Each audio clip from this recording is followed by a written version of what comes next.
আসসালামু আলাইকুম। আপনারা শুনছেন সংবাদ শিরোনাম। সাভারে এনসিপি সমাবেশে ককটেল বিস্ফোরণ, যুবলীগের 2 জন গ্রেফতার।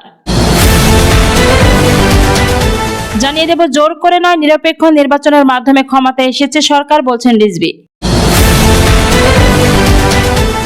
এরপর থাকছে 5 বছরের বেশি পুরানো মামলা দ্রুত নিষ্পত্তিতে অগ্রাধিকার জানালেন আইনমন্ত্রী।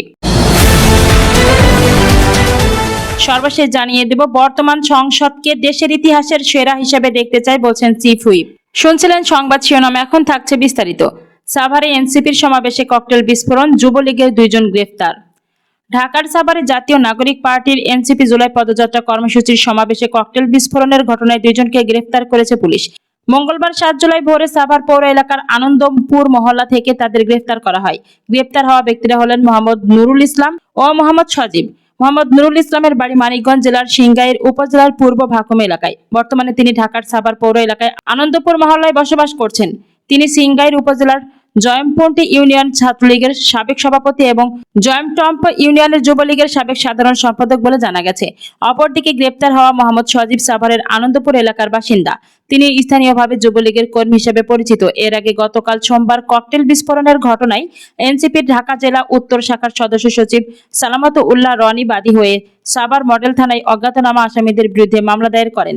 মামলায় অভিযোগে বলা হয়, সাভার সরকারি কলেজ মাঠে অনুষ্ঠিত এনসিপির জুলাই পদযাত্রা সমাবেশে দুর্বৃত্তরা ককটেল বিস্ফোরণ ঘটালে দলের 3 জন নেতাকর্মী আহত হন। ঘটনার পর ঢাকা জেলা পুলিশ 3 সদস্যের একটি তদন্ত কমিটি গঠন করে। একই সঙ্গে জড়িত ব্যক্তিদের শনাক্ত ও গ্রেপ্তার অভিযান শুরু করে পুলিশ। সেই অভিযানের অংশ হিসাবে মামলায় এই 2 জনকে গ্রেপ্তার করা হয়েছে। মামলার তদন্ত কর্মকর্তা সাভার মডেল থানার উপপরিদর্শক শাখাওয়াতি ইমতিয়াজ বলেন, আটক 2 জনকে এনসিপির সমাবেশে ককটেল বিস্ফোরণের ঘটনায় দায়ের করা মামলায় গ্রেপ্তার দেখানো হয়েছে। পরে তাদের ঢাকার চিফ জুডিশিয়াল ম্যাজিস্ট্রেট আদালতে হাজির করে 7 দিনের রিমান্ডের আবেদন করা হয়েছে। শাখাওয়াতি ইমতিয়াজ আরো বলেন, মামলার তদন্ত চলছে। ঘটনার সঙ্গে জড়িত অন্যান্যদের শনাক্ত ও গ্রেপ্তারে পুলিশের অভিযান অব্যাহত রয়েছে। জানাবো, জোর করে নয়, নিরপেক্ষ নির্বাচনের মাধ্যমে ক্ষমতা এসেছে সরকার, বলছেন রিজভী।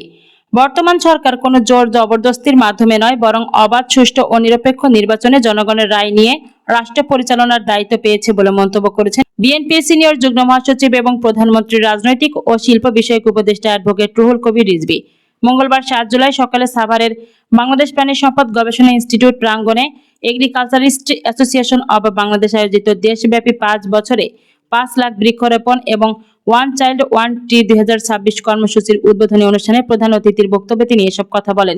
অ্যাবের আহ্বায়ক কৃষিবিদ ডক্টর কামরুজ্জামান কায়সারের সভাপতিত্বে অনুষ্ঠানে বিশেষ অতিথি হিসেবে উপস্থিত ছিলেন মৎস্য ও প্রাণী সম্পদ প্রতিমন্ত্রী সুলতান সালাউদ্দিন টুকু এবং ঢাকা 19 আসনের সংসদ সদস্য ডক্টর দেওয়ান মোহাম্মদ সালাউদ্দিন।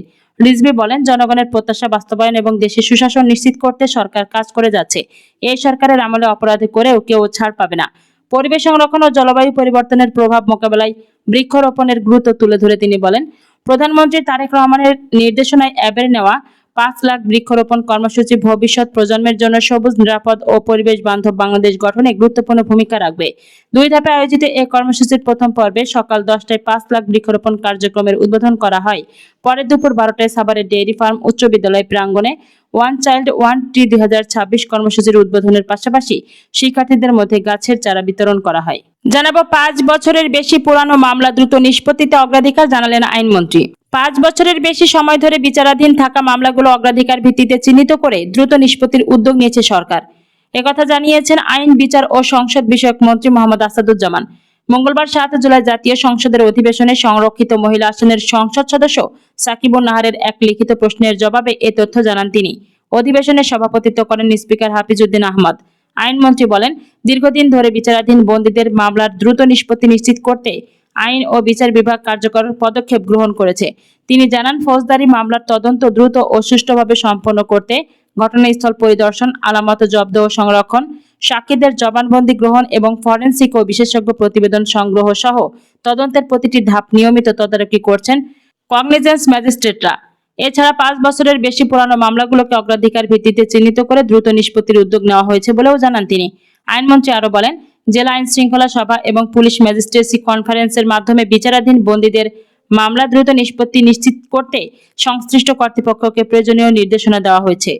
সর্বশেষ জানিয়ে দেব, বর্তমান সংসদকে দেশের ইতিহাসের সেরা হিসেবে দেখতে চান, বলছেন চিফ হুইপ।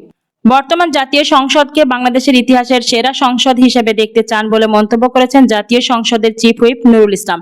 একই সঙ্গে নবনির্বাচিত সংসদ সদস্যদের সংসদকে আরও কার্যকর ও গণতন্ত্রের কেন্দ্রবিন্দু হিসেবে গড়ে তোলার আহ্বান জানান তিনি।